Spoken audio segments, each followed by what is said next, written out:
Hey guys, just want to give you a quick update on the Classic 150. Going on second week here. So far so good, no issues. I matched up the voltages of the FlexMax 60 and I've got my absorb, my float set. So far no problems. They're not fighting with each other or anything, so that's good. Like I said, I had to compensate the voltage a little bit. But once I had the voltage compensated, they've been pretty much been lockstep. You know, they're almost identical. I think it's like a point of a volt off from time to time, but you know, close enough. Let's see. The Classic is also playing nice with the Outback inverter, which it should. There should be no problems there at all. I did get the whiz bang installed, and I'll show you that here in a second. Another thing I did, and you can probably see the bottom of it, that big wad of Cat 5 cable. I've got one plug plugged into the Classic already, and I've got the wire run through that 1/2-inch conduit going up into the E-panel and out the same path that the Mate's Cat 5 cable is running. I'm probably going to change that. That was just temporary, just to put it in there to get it out of the way. But most likely it's going to come out of the top and hook a left out of that E-panel and go across the garage and up and over and down behind a wall and into the office. So that's pretty much where that is right now.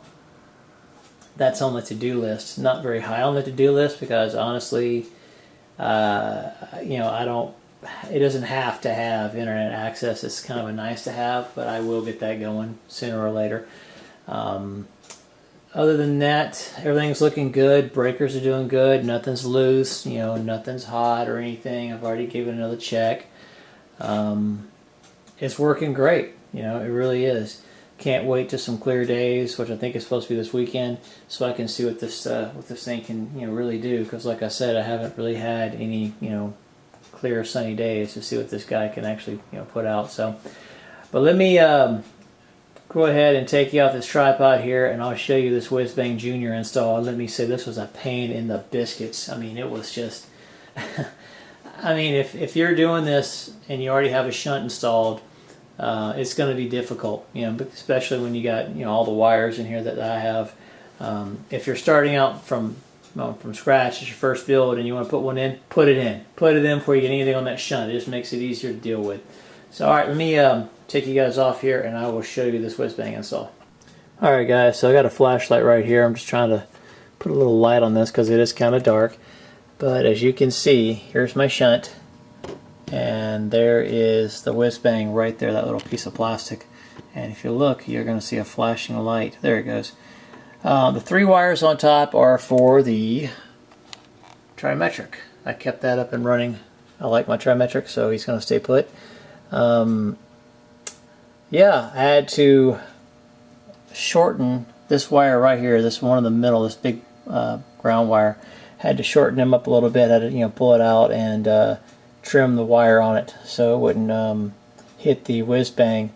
But other than that, it wasn't so bad. But another problem was that ground wire right there. I actually ended up having to move both of them a little bit. So this one here, right next to that white wire, actually they're both next to the white wire, but this one right here that I'm shining my light on, he wasn't so bad. It was the other one that was pretty bad, but I got it bent and got it out of the way. So, but that's pretty much it, guys. So if you're going to install one of these things, do it before you put your shunt in. It'd be a lot easier to deal with. Yeah, and there's the Cat 5 wire right there for the Classic, and like I said, it's going to go up and out right through here. That's going to be temporary. I think I'm going to take it out of that corner right there. Not sure yet. Right above that breaker right there. There's a slot right there actually. So I think that's where I'm going to go with it. I just got to kind of figure it out. I sure as hell am not going to do all this box is hot because I don't want no part of that.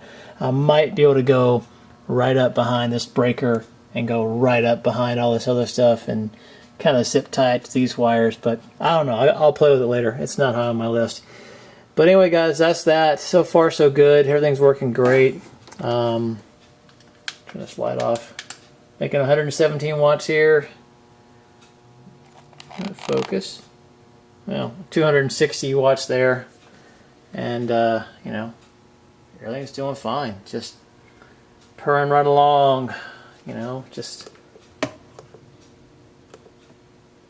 putting a little bit of power in the bank, but sitting at 26.4. But that's it for now, guys. Have a good one.